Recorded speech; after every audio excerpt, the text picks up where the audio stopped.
trade, because mostly because of international trade, and it's for international trade relating to very expensive products that you buy overseas. Okay, take for example, suppose I bought a 100-pound bag of onion, or let's say 100 bags of onions from Mexico or from Nigeria or whatever.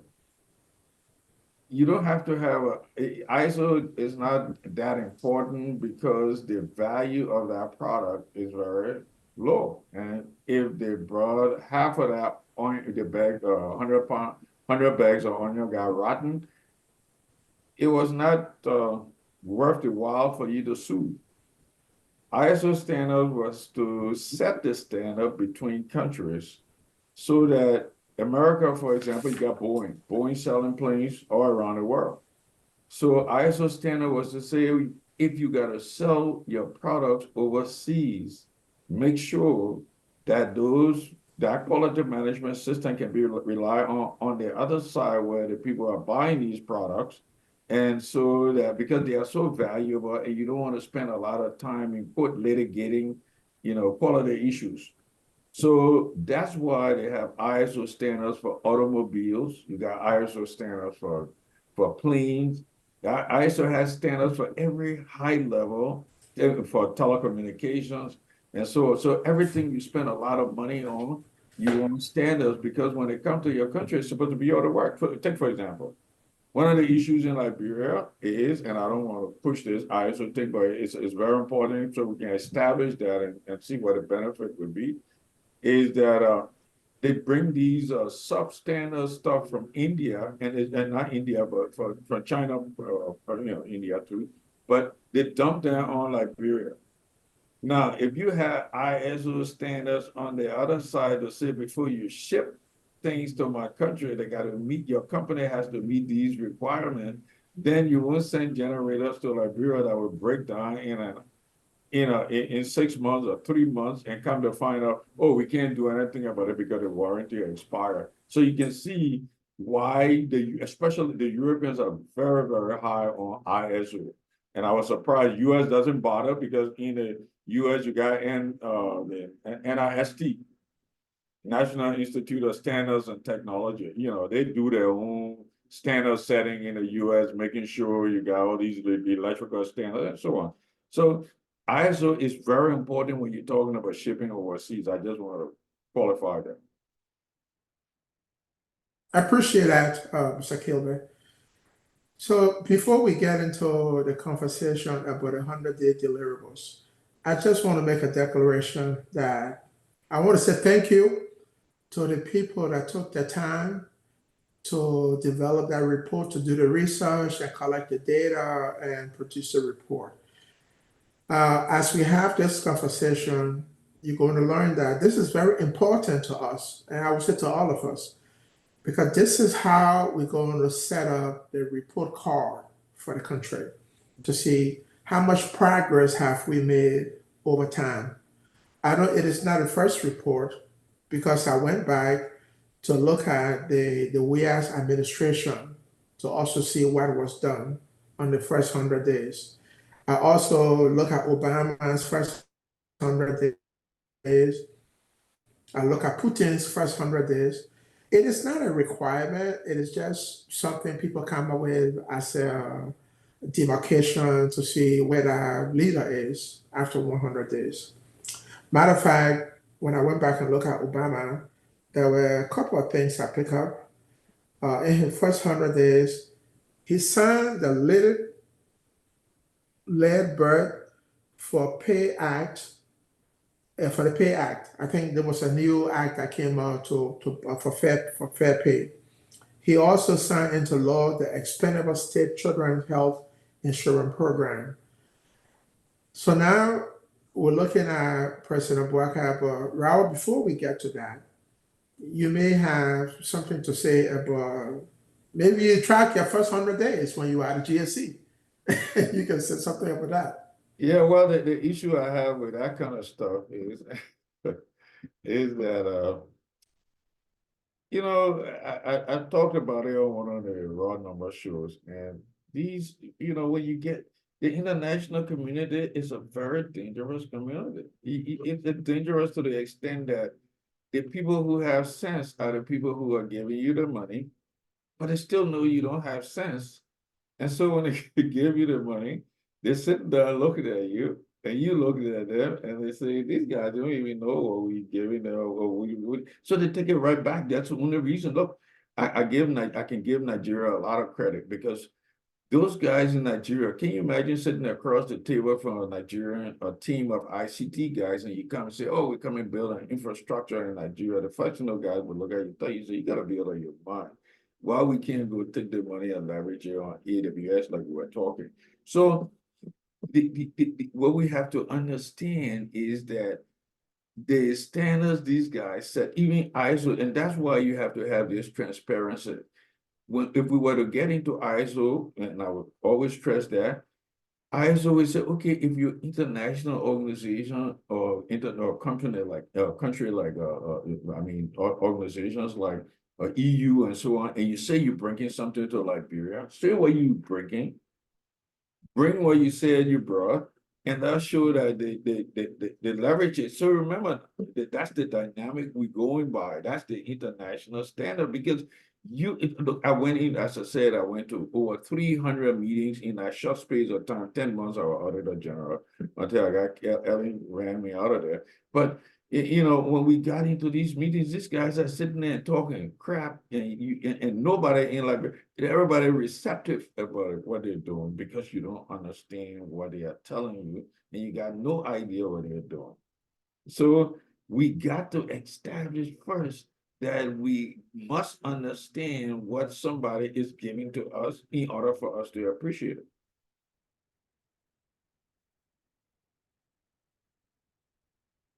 Before we get to Black Eyes 100-day deliverables, I went back to look at the previous administration to see what they established.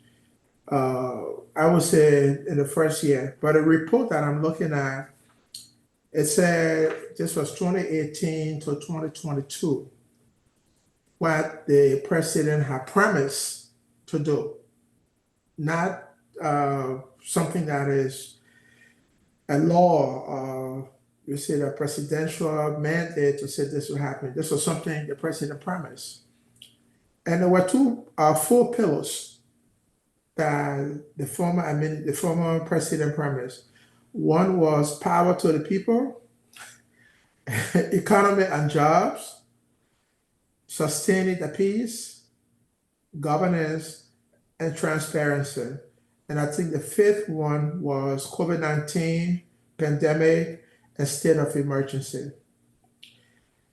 So if you look at those five items I just mentioned, and you go back to look at the data behind that, you will get disappointed that some things were not done. So what we're going to do in this conversation is to compare the previous to the present. And my hope is that from now on, we can establish a baseline. And so this is what we got to help, Robert. We got to help these folks. We got to come up with a baseline that is consistent across the board, a standard that we can track over time. And so this way, no one will say, oh, you did something wrong last year because we have the data to show what percent of the work you completed on the stuff you listed.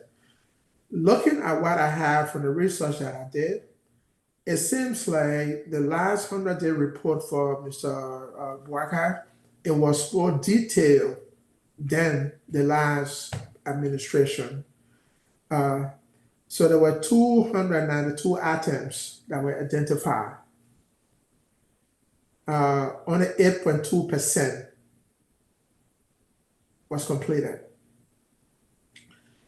But those same items in the former administration is not the same in the Boakai's administration. That's what I think we have to come together and help the country, the folks that are pulling the data to make sure we can categorize, group things in a way that we can track. We can track. I think you had an opportunity to take a look at that. What do you think, Mr. Kilby? Well, everything you just described is what we call standards. You know that. In other words, the only way you can compare Correct. any two things is by standard. Okay, so to put it like we always do, let's put this discussion into perspective because this has to do with the Liberian government. And when you're talking about government, governmental accounting, governmental auditing, you're talking about performance.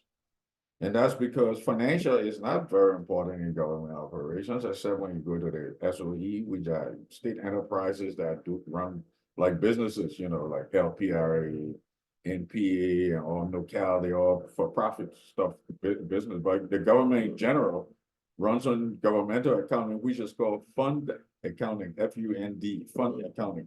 So in other words, the government runs on a fund, which is the budget. They just say, okay, this is the budget and these are the programs you got to carry out. So there's no financial profit, there's not profitability in that type of business when you're doing government. It's just funding programs. So what we would be talking about with respect to Joseph Boakar's budget is performance audit. You got to audit the performance and the budget programs perform. Okay, programs perform. In other words, if you say, oh, we UN say we give you $100 million to improve healthcare in Liberia, that we set some criteria and say, okay, only 18% of the country has access to healthcare. And so now when we give you the 100 million, we expect 50% to have healthcare. That's performance. So let's set the stage for this discussion. The stage is this.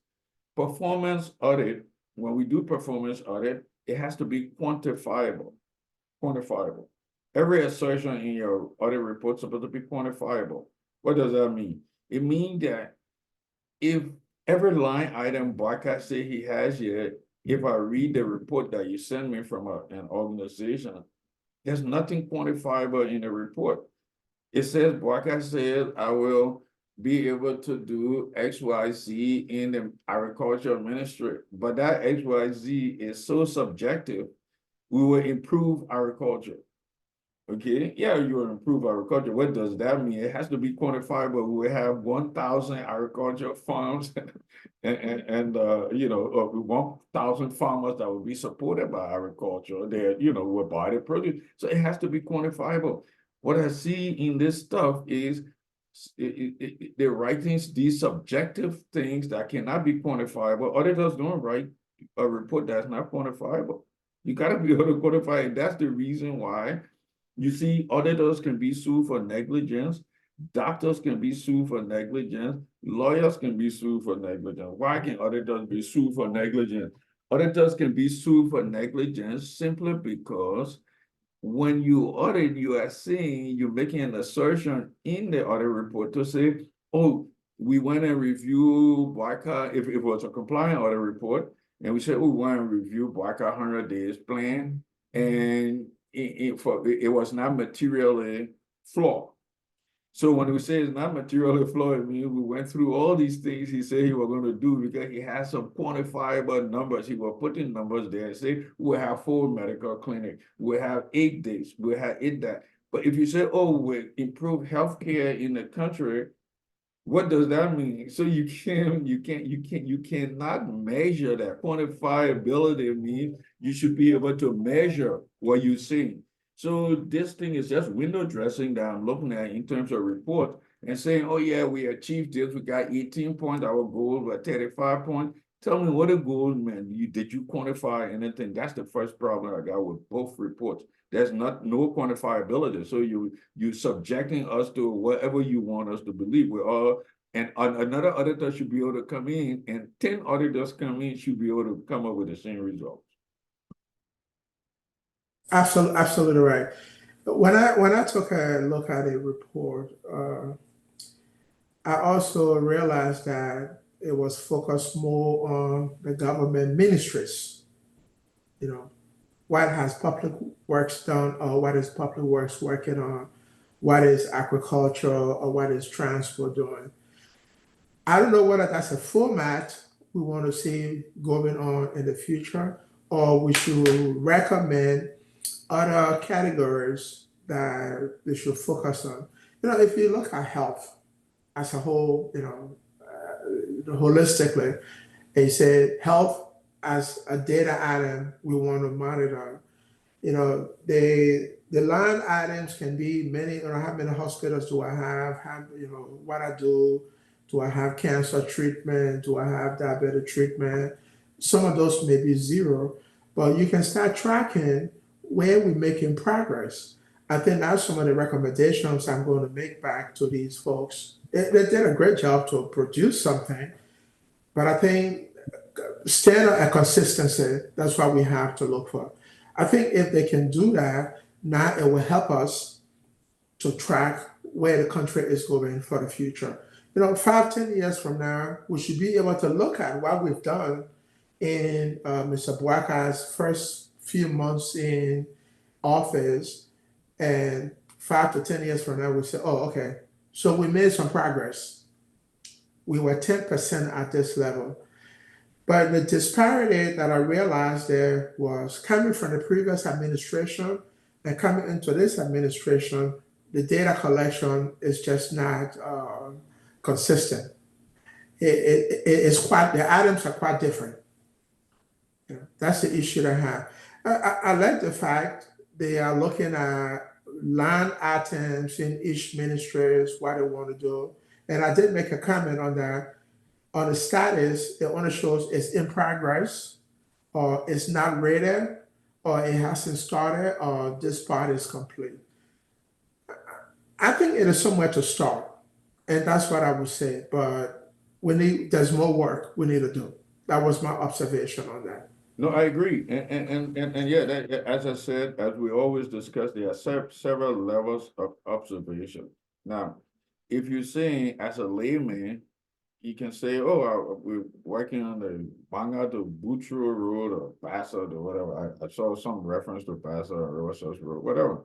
But if you really want tangible information, you got to be able to issue. Let me give you a little bit of background what a public accounting profession is. It's a difference between being an accountant and being a public accountant, a certified public accountant. Most people don't even understand that you can be an accountant without being a certified public accountant. The certified public accounting profession, CPA profession, was developed as the profession to, as the name implies, to tell the public everything, to tell the public that if we write a report about anything financial or financial nature in the economy, rely on us.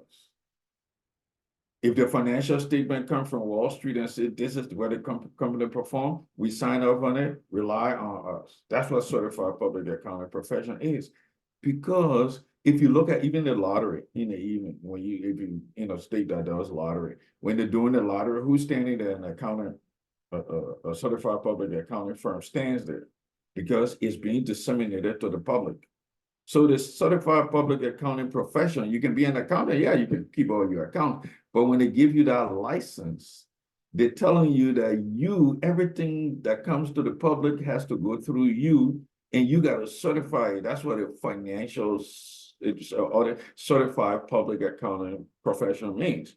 So when in that profession, we issue 4 different types of opinions. One of them is called the unqualified opinion, for example. And I'm trying to get you to, get us to understand how this stuff that is sent us makes, it's just, you can't even a kid in the street, you just read it because you get paid no credence to it. And the reason is this. Certified public accountants, CPAs, issue 3 different types of opinion, we call them. One is unqualified, the other one is qualified, the other one is called adverse, and one called disclaimer. Those are the 4 opinions. Whether you look at IBM financial statement, a multi-billion-dollar company, Microsoft, or anything else, or you look at the smallest company that is on Wall Street and requires a CPA to audit their financial, the wording in the audit report would be exactly the same, except the names would be different. So what they do is they say, okay, we got an unqualified opinion, which is the best opinion. In other words, we check all your systems, we came and review your company, we checked, we found out all of you following all the laws and regulations. You went through all the accounting policies. You kept your books according to accounting policies. Your operations were right. You performed well according to your budget, everything else. And so we gave you this opinion. We said, we declare that your business is materially what you said is what it is. Okay, that's the first opinion, qualified. We get into bracket, and when I get done, then you will see why we can't listen to this crap we got.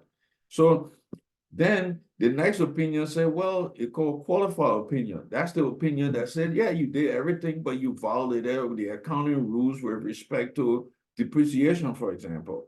You depreciated your asset in such a way that you were inflating your net income and you're trying to fool it, but it was just one accounting issue.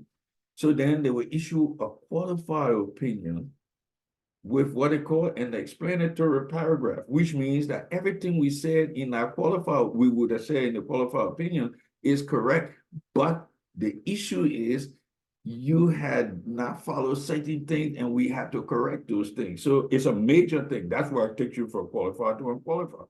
Then the other one is adverse. You violated the accounting rules, and the last one is disclaimer. So if you really look at this report, if Bwaka wanted to prove that what his performance is, he would have done a performance audit. Okay, and you could have gotten any one of those opinions. So this thing, it just worth the piece of paper it's written on, because there's no test of what it did. Nothing will quantifiable. And remember, if a CPA firm issues a qualified or unqualified or an unqualified, qualified, adverse or disclaimer opinion, and you say, I don't want you again, and you brought another CPA firm in, they would issue the same opinion, they would arrive at the same thing because they're using standards. So I'm saying if we set that basis, then you will come to find out what is in these reports. It's just window dressing and got no reason for me to believe what it said because nobody independently did it. Yeah, I mean, I tend to agree with you on the legitimacy of the report, but if you look at the time span of 3 months, a few days, 100 days, I think it's like a quick look to say, well, hey, 100 days is a quick look. I think the argument, which I tend to agree with, if we were to go into 2025, 2026, I think it would be something we're really going to demand to say we want to do that kind of audit you describing, because by then we have enough data to really go back to say do an audit. But 3 months into a position, I wouldn't even do that to you to say, hey, I want to audit Robert Kilby, or I want to see what Robert Kilby has done. I think this is just like a quick look to see where they're looking.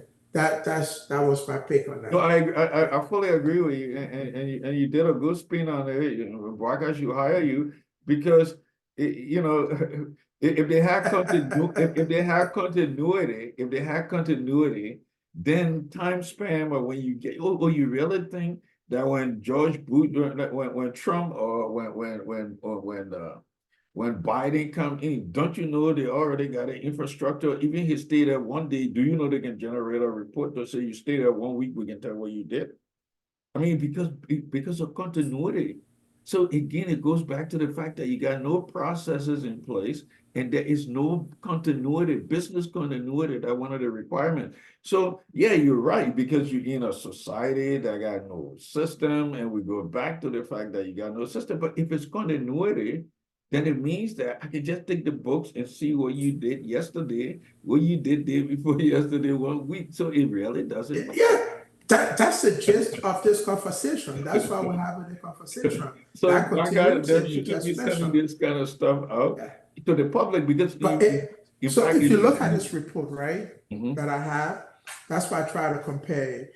If you go back to the previous administration, it said the president made many promises that he was going to do A, B, C, D, but it broke those promises into 4 pillars: power to the people. I don't know whether how important that is. The economy and jobs, sustaining the peace, governance and transparency, and the COVID-19 pandemic and state of emergency.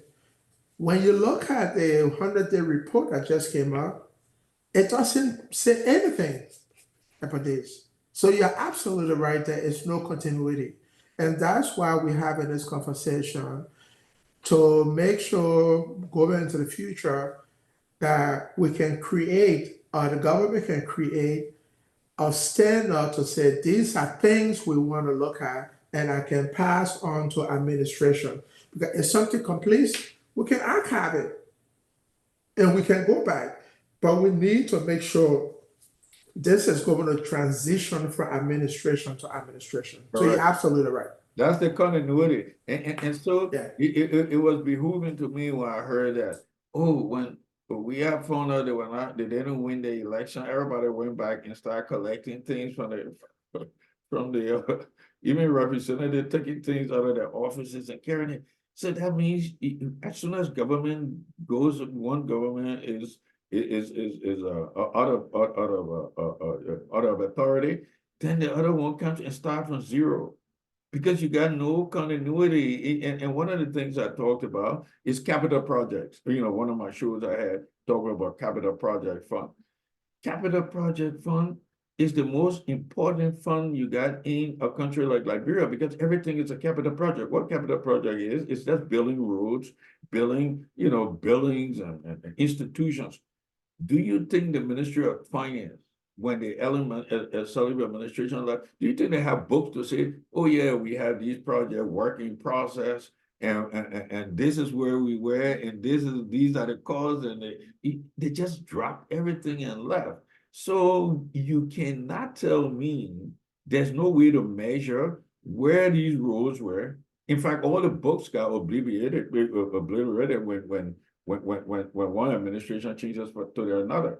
Another one is the General Services Commission. Everybody take their cars, repaint it. I called somebody in Liberia before I shipped my car. I said, oh, you know what did I want? They said, oh, you can't find anybody now because everybody painting their cars.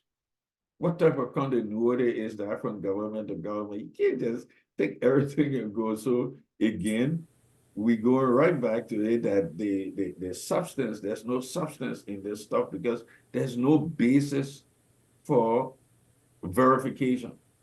And one of the things you get in accounting, if you do auditing, you will find out it said the only way we can audit is if you have a comprehensive basis of accounting. That's a serious concept.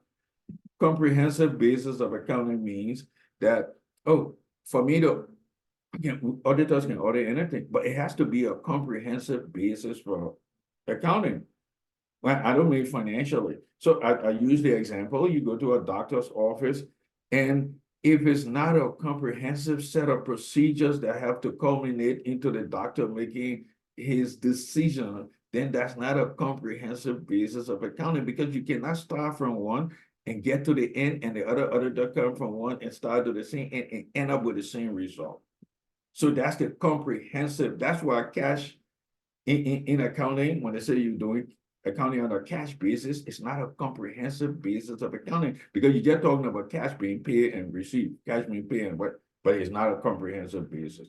So that's what we need to establish. So that should tell you that this thing that we got, and they say 100 points, if I was to say, okay, show me why 0.1 is supposed to be tangible. Why, how can I verify 0.1? You can't verify anything in these reports.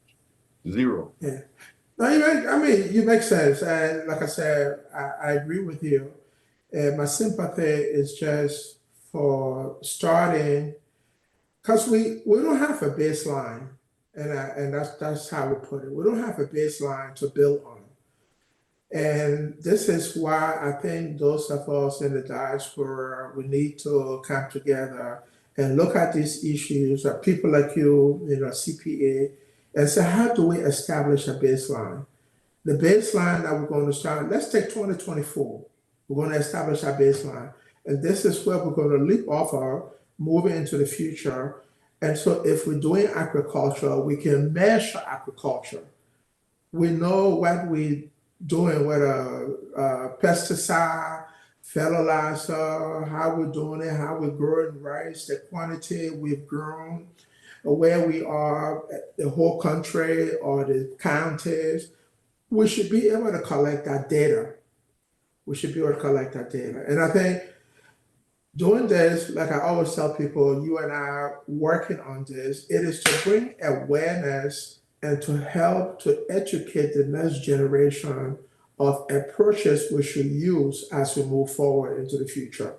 And I think this is going to benefit all of us because at least we're going to make the noise and make sure people understand what we're talking about. And we're going to hold up accountable. Hey, I'm hoping next year, I would say 1 year mark, we will have something tangible to look at instead of going back and looking at each ministry.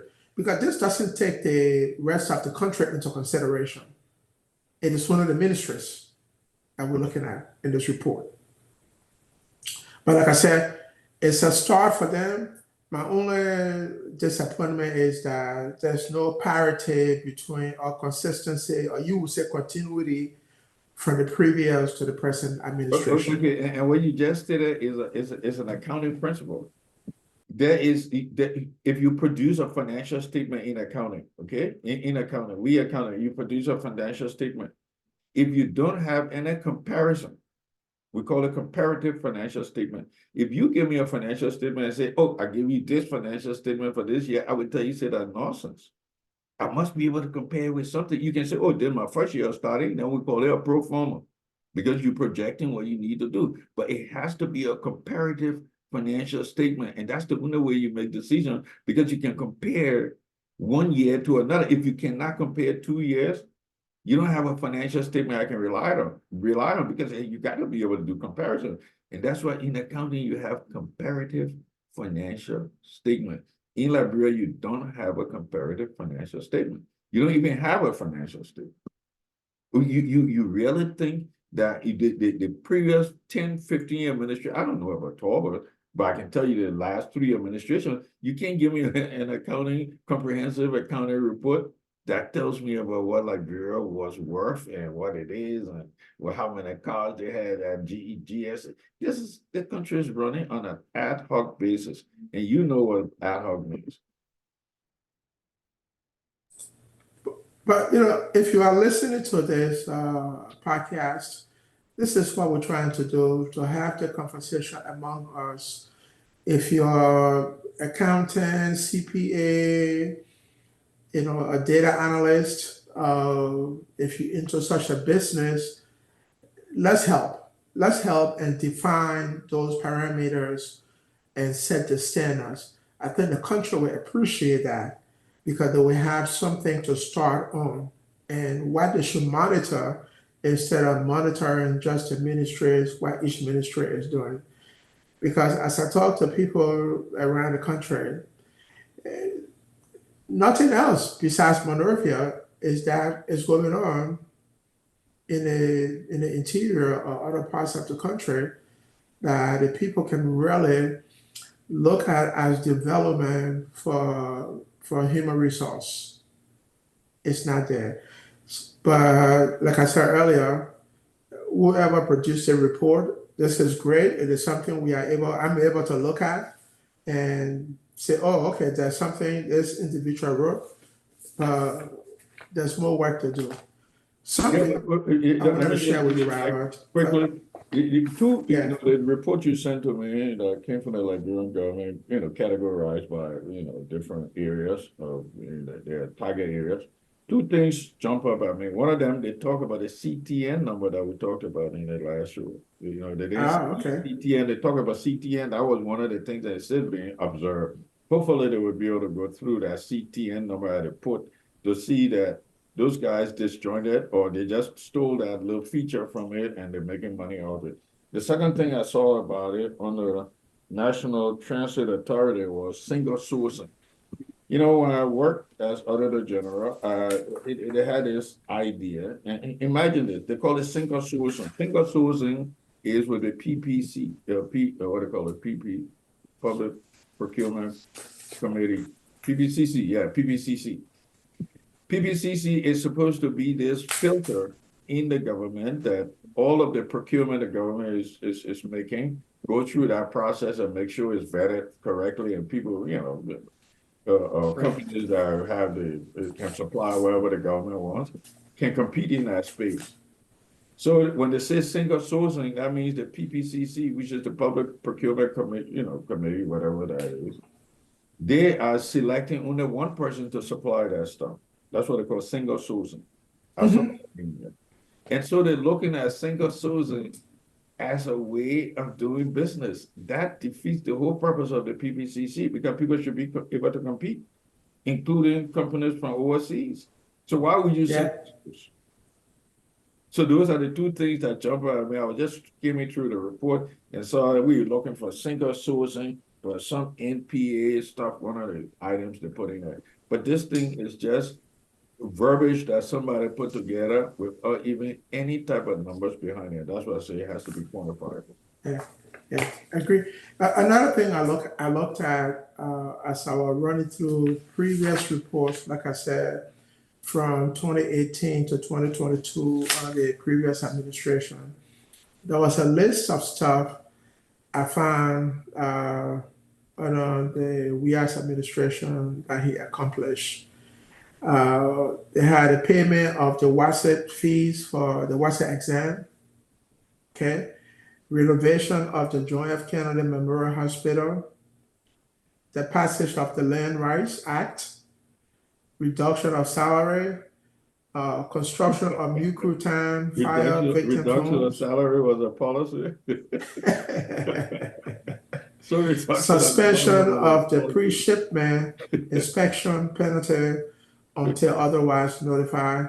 It was one of the credits to the former president. Then they also had construction of a modern state-of-the-art market structure in Omega. I don't know whether these were priorities. That would be my question. I don't know whether somebody really filter these items to say, hey, sir, we believe these are the priorities we should focus on, or it was something the president just first said, well, this is what I want to do, and he did. Some of the other items they have here provided additional streetlights in Bangabon County, construction of market in Satellite Bone County. These are important stuff, but I don't know what it does to the country growth. You see, and I like the way you segue out of that because that's why I told you earlier that government does performance audit. Let me tell you what happened. When we were doing the research for the farm to market platform we had where we're buying all the produce and stuff from people right up front, give you, pay for it, bring it to our center, refrigerator, sell it. I had the opportunity to go to the Omega market and the Douala market, both of them. When I got to the Douala market, taking picture of the store, my iPhone, my Google Pixel 8, and that was the end of the story. But those two markets, so just to show you how segmented the country is, I didn't know that if you go to Douala market, you get everything coming from Bapaloo, from up there in, and it's all cassava leaf, and cassava related products and produce. Okay, when you go to the what they call it, the Omega market, it's everything coming from Lofa, Bonkan, and Bitterball, Tobagi, and all that stuff. So those markets are segmented that way. But the interesting thing about it, the whole scheme that you're talking about, is that when you look at it from that perspective, the reason why people are still on red light when we do performance audit of the Omega market, if you go there, I went there, it's huge. They got about 2 or 3 floors. Nobody is on any floor in that market. They came right back to the street. You know why? Because in a performance audit, we say, okay, this program was to build a market in order for these people to go in the market. Now, they went in the market. Guess what? You fail to realize the reason why they are in the street is because the people who come from work, they're buying their produce and product, cannot get out of the car and go in our market. So the people find out they're sitting down in isolation in the market, can't sell what they want. So they come back to the street so people can put their hands on bar soap and so on. So that means your program failed in the first place and it didn't perform. So, you see why government is on performance. It's not about financial, it's performance. So if you see, you will find that the same quantity of people that were on the streets at real life are the same quantity of people that are still on the street after you put millions of dollars in such a Yeah. infrastructure. That's a very excellent observation, Robert. Uh, and I will give you an example. I know you sometimes watch the WNBA, the Women National Basketball Association. Right. In its establishment, the NBA or people around the NBA did not just come up to say we want to establish the WNBA. They did studies upon studies for about 2 years to see whether the population in the United States was ready for the women's basketball league. And because they had to look at the psychology of the population to engage and say, well, these people are ready to support this. So the example you just gave, if you're going to build a market, you have to do the study to see why are these people going on the street to sell. And if you construct that facility, you have to take into consideration these factors. Because if you don't do that, then we go right back to the things we used to do. And I think that's a very excellent observation you brought up. I don't know whether people are doing this kind of construction, they look into that, whether the customers are going to get out of the cars. I mean, the same thing is happening in Douala. Everybody wants to drive through Douala, put their hands outside, buy something, grab it in the car and go, and to slow down the traffic.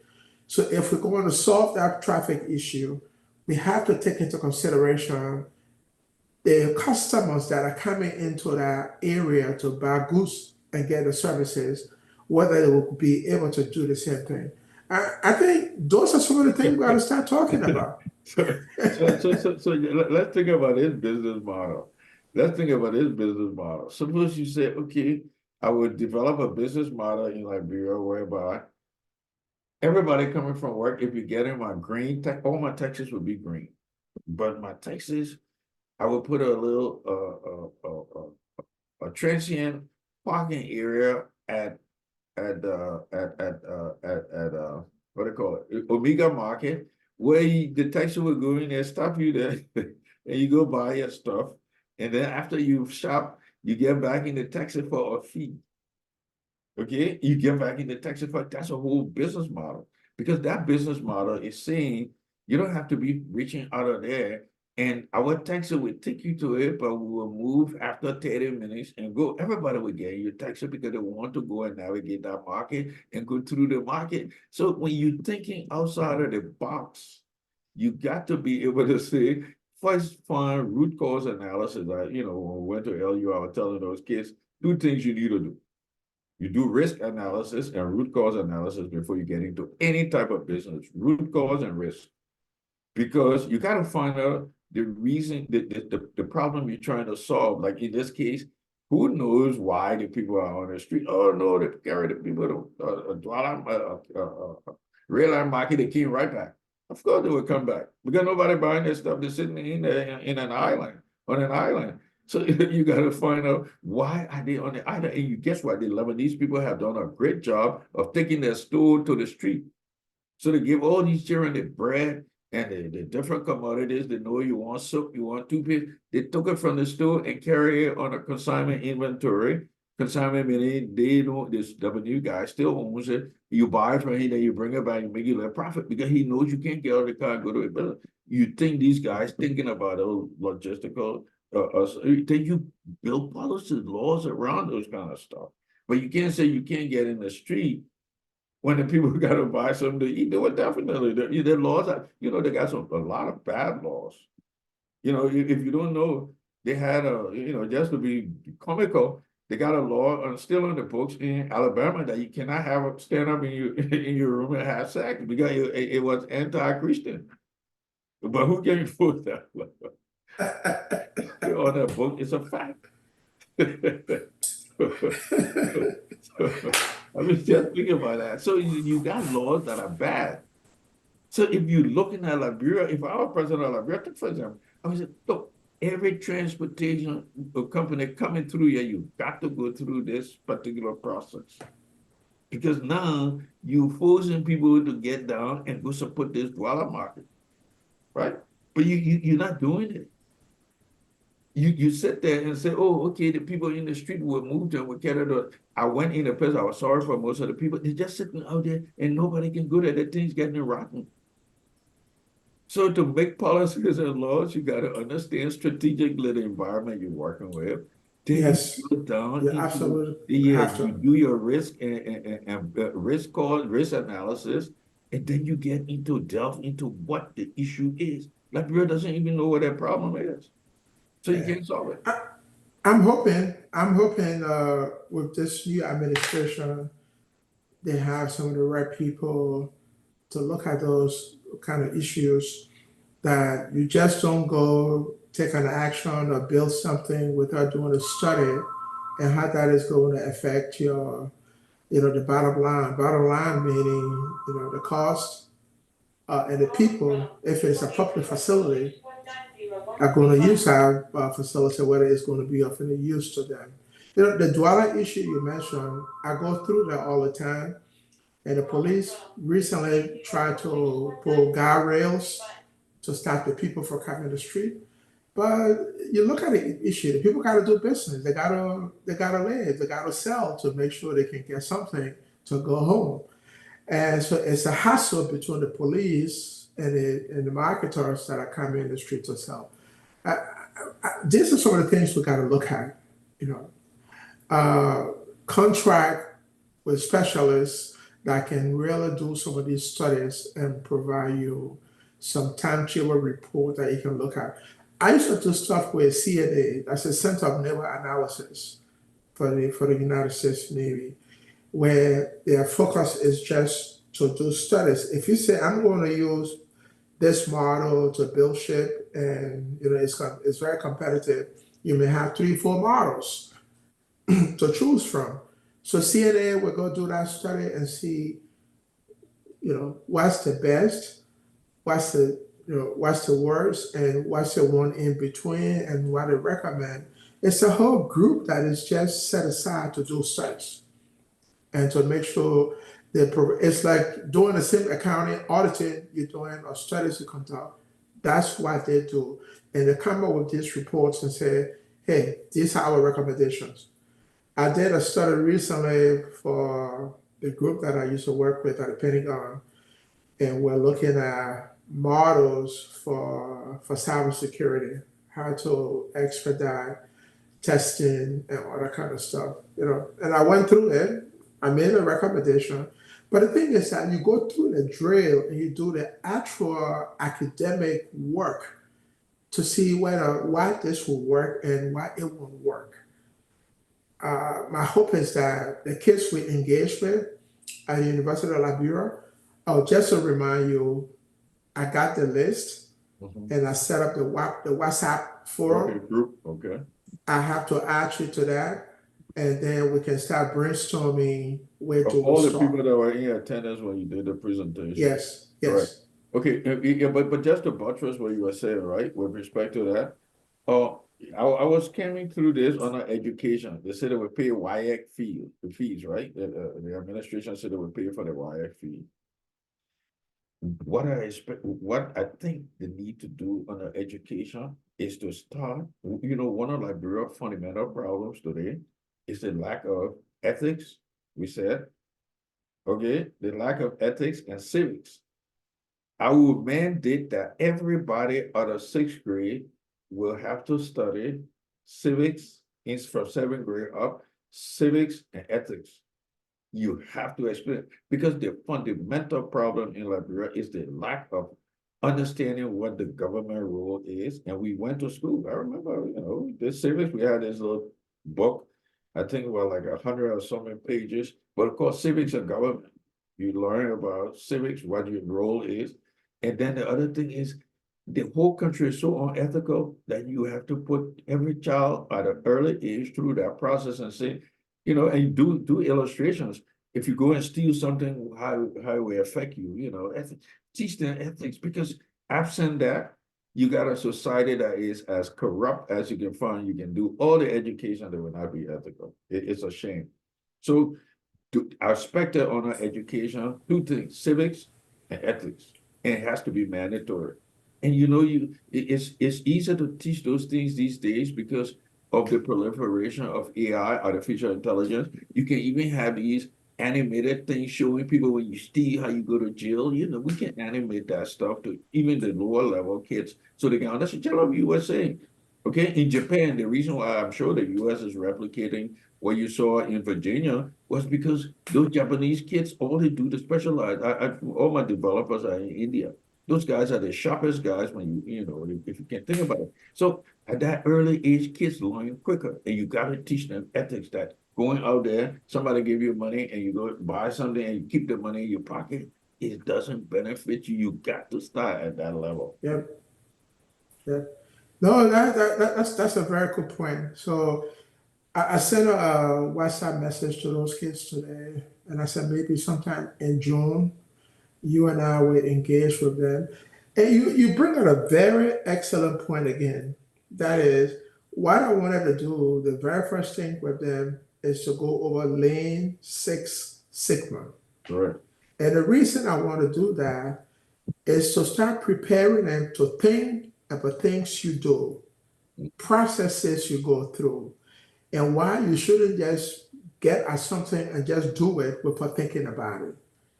And variations in things, why something is bad, and why you make these decisions you make.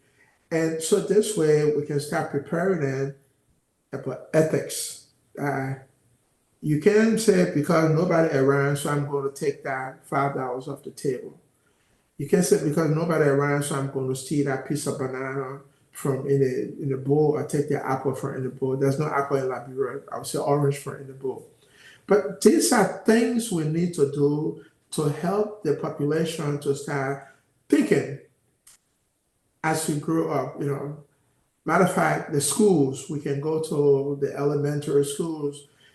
We don't even have to go there to their computer. The You computer, we don't have to.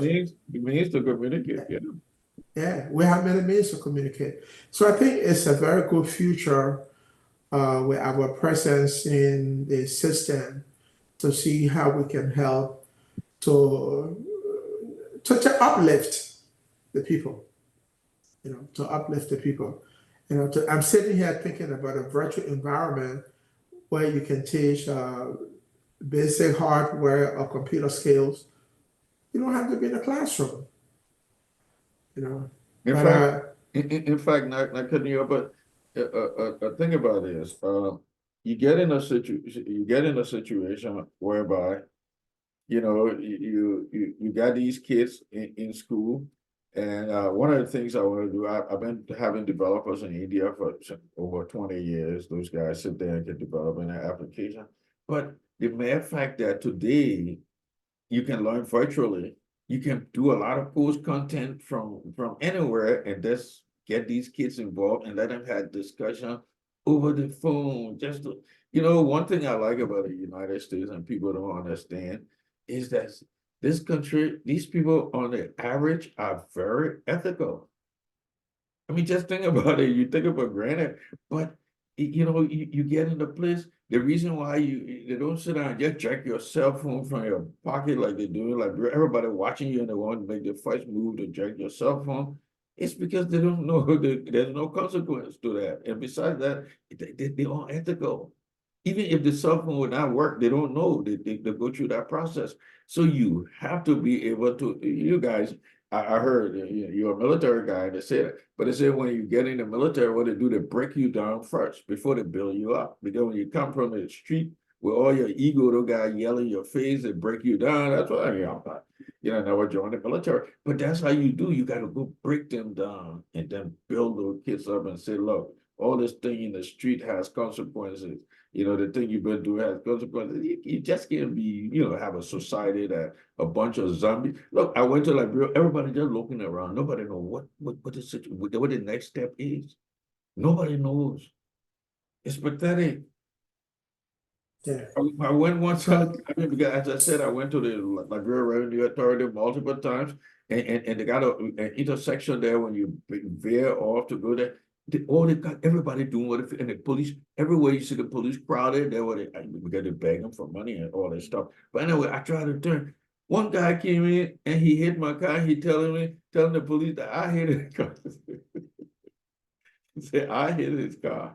I said, oh, so we hit you, you didn't hit us. But that's how unethical. You cannot run a society with that kind of mindset. yeah, we got more work to do. A lot. It was a good thing that we spent some time to look at the 100-day deliverables.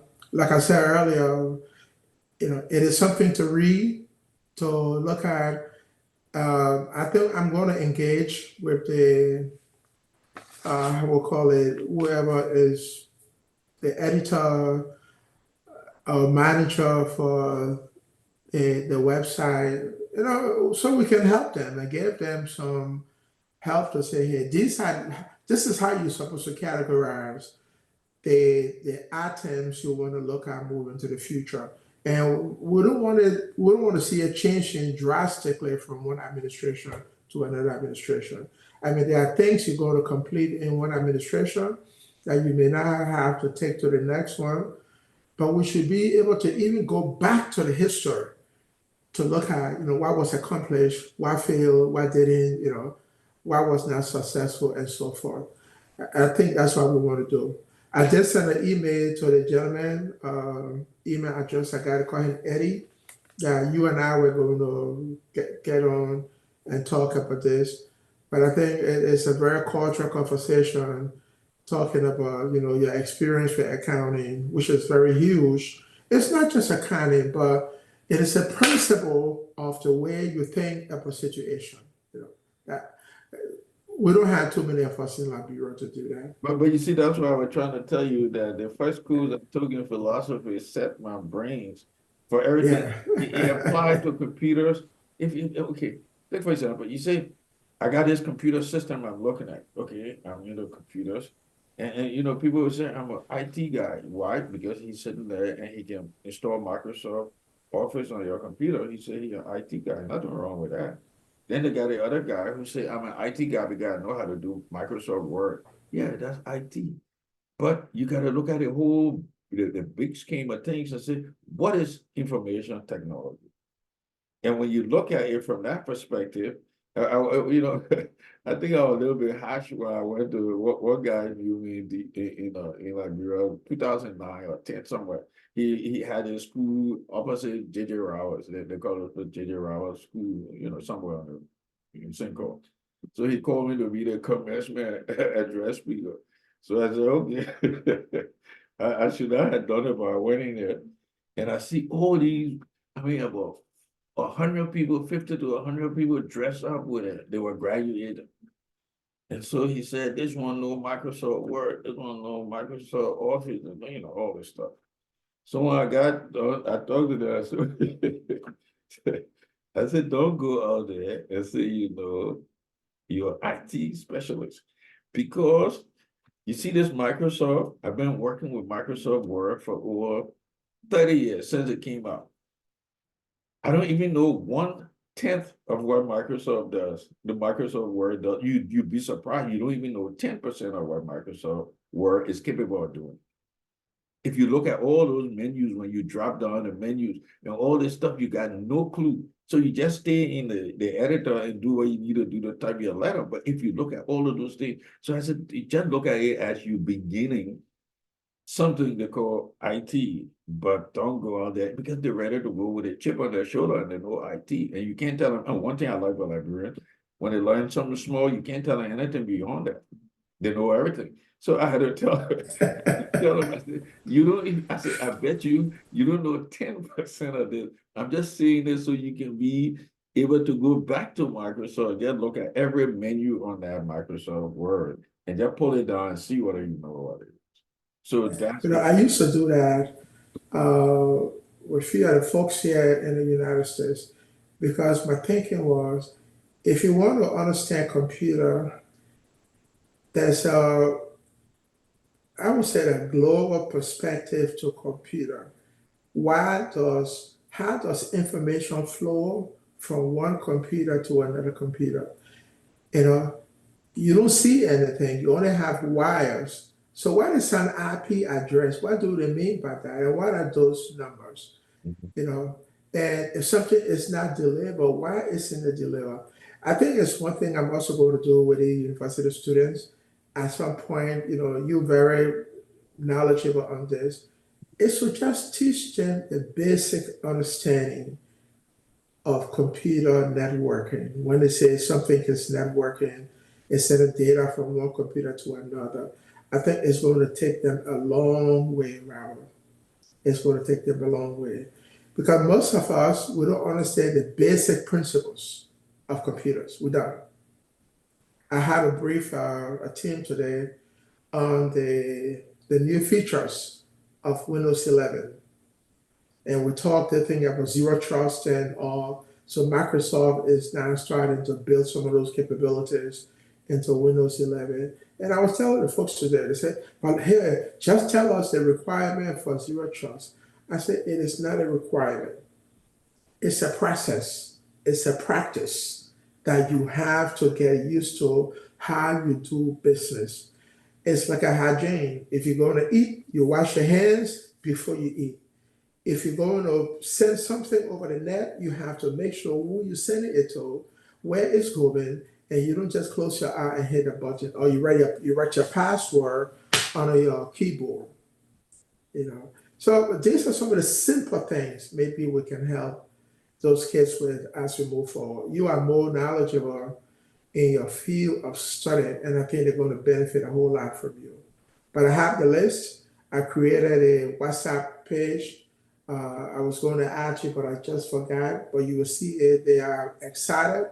They are responding, and they're looking forward. So somebody asked about you. Where your friend? Where It Mr. must Kilmer? have been the guy who remember me from the GS. But let me just interject something. Uh, you see, take for example, and I want to use this project I'm working on, or one of these projects I've been working on, the farm to market thing. Let me tell you what we're trying to do. We're trying to we have this platform, as I said, we will buy all the produce. And how you buy all the produce? Well, we got we interfacing with all the companies that provide all the different types of boxes that you need to put potato in, cassava in. You change that foolishness about putting the coal in a bag and tying it up. Oh, you package it, but you sending that packaging either register the farm, you send that packaging material, automatically send them packaging material based on their registration when they will be producing stuff.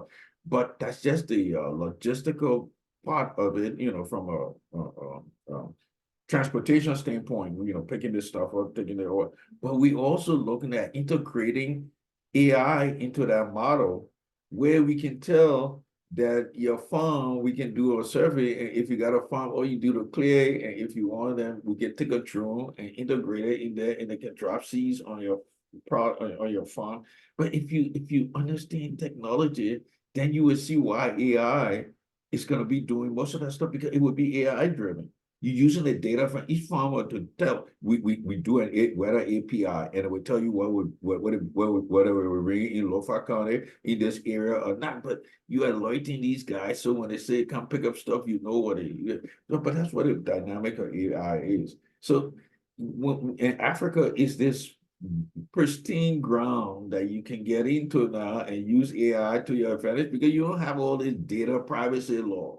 In America, you just can't mine any data you feel like needing because of this, HIPAA and all the other privacy. United European Union with a Yeah, GDPR, because those guys are GDPR, very strong yeah. on that thing. Correct. Yeah. Every little Yeah, you bit. don't mess But with a in European on Africa, it's that. fair game. And not only that, but they got nothing to hide. Nobody in Africa got anything. Yeah, You know, and it's something we need to look at across the continent. correct. About privacy. Yeah.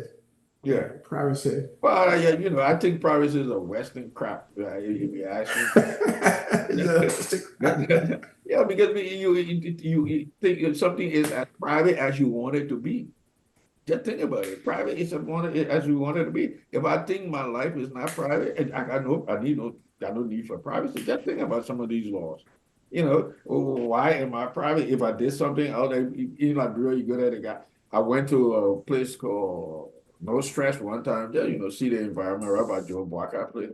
And everybody's sitting there drinking. So I took my camera just to take picture. Oh no, you can't take picture because most of these guys here with their girlfriend and their wives home before you put it on Facebook. So you go in a public area, you're not allowed to take pictures. And you look at the country, That, my man, you can't take my picture. I said, but I got a camera. I that's mean, ridiculous. yeah, because then somebody will say, oh no, that girlfriend, that wife's home, and that they were that girlfriend for the wife, no, you put it on Facebook. But so I'm saying that to say that privacy is as private as you want it. Yeah, But in Liberia, yeah, it's wide open. Go to Newtown, you can take anybody a picture. They don't care. So yeah. that Western privacy thing, I think it's just a bunch of gameplay. They're more sophisticated and Well, everything. the technology is more advanced, Right. and there's more things you could lose in Yeah, the yeah. West. That In yeah, the and society, so right. But yeah, I'm it's saying a different in society. Africa, you got nothing to lose. Yeah, you got nothing to lose. Yeah, you got nothing to lose. So I go through Okay, the but Robert, I don't want to hold you too long. I think this was okay. an impromptu podcast this evening because we wanted to just talk about the 100-day deliverables for Mr. Blackhart. But before we leave, I just want to say to folks listening on YouTube, Twitch, and Facebook, there's a good friend of mine who passed away a few weeks ago in Jersey, Alexander. Oh, I forgot the guy's name. Alexander passed away, and I would be going into Barclay, Alexander Barclay. He died something last week. The funeral is this weekend. So most of us from the New Jersey area, I know the folks from Georgia will be coming for the funeral. We just want to say, may his soul rest in peace and my condolences to his family. Yeah. Mr. Kilver, you have the last word. Well, just thanks for the audience, the listeners. If we making a difference, it makes sense. But we just trying to, I guess, the show is on the auspices of your program. So we'll do as much as we can, as you know, as you always say. I'm trying to do something in the technology business, and I Yeah. want to be able to be called, for us to be called the Jeff Bezos for Africa. Africa is wide open when it comes to technology. Yeah. It's all disjointed. So if we can facilitate technology in that area with the help of those Indian developers, years of experience, those guys are, they're just marvelous when it comes to technology and they understand stuff. So we can do a lot of business. In Africa, I told you it transcends the entire continent. Yeah. Matter of fact, one thing I'm thinking about as we move in the future is to look at, solar energy in places where you won't find any energy in the hinterlands, and to see, you know, you can put a solar panel and the kids can go to school. You can have internet in those areas by using a simple generator, even a solar panel. There are technologies we can think about to help the country to move forward. Then, so we're waiting for electricity to come before the kids can go to school. I think we've passed that stage, and there's a whole lot of difference we can make. So I think talking about it, and hopefully others will join us so to discuss this. I think it's going to make a difference. I, I truly believe it's going to make a difference. Yeah. Well, Mr. Kilder, thank you again very much. And those that had the time to listen to us, we appreciate your time. And our next podcast is going to be sometime next week. And we're going to be talking about a favorite subject of Mr. Kilby, which has to do with real estate. If you are going to be around, listen to that. You're going to learn a whole lot. If you want to buy land in Liberia and some of the headaches you're going to go through, maybe Robert can share some information with you to avoid some of the pitfalls. And But as thank you you. and as you say, if anybody's a salesperson or a broker in the US, they can join us to Yeah, yeah, help I you. will. Matter of fact, there's a guy from Liberia I'm talking to. He's into that business too. He can join us and advise us on the legal aspect Right. of the land business. Yeah, because I think it's a good knowledge to share with people that want to do that, or I get frustrated when I go there. So at least they can learn from that. And just as a side note before we end, do you know Liberia is the only country in the world where less than 15% of the land is occupied? Oh, I agree. Yeah, Less than 15% of the entire country land is occupied, but everybody concentrated in Maria wants to steal all their yeah. land, steal each other land, and you can go just 10 miles away and you'll see land. And you Pristine. live like a king or a queen. Yeah, Correct. yeah, So we set the stage for that.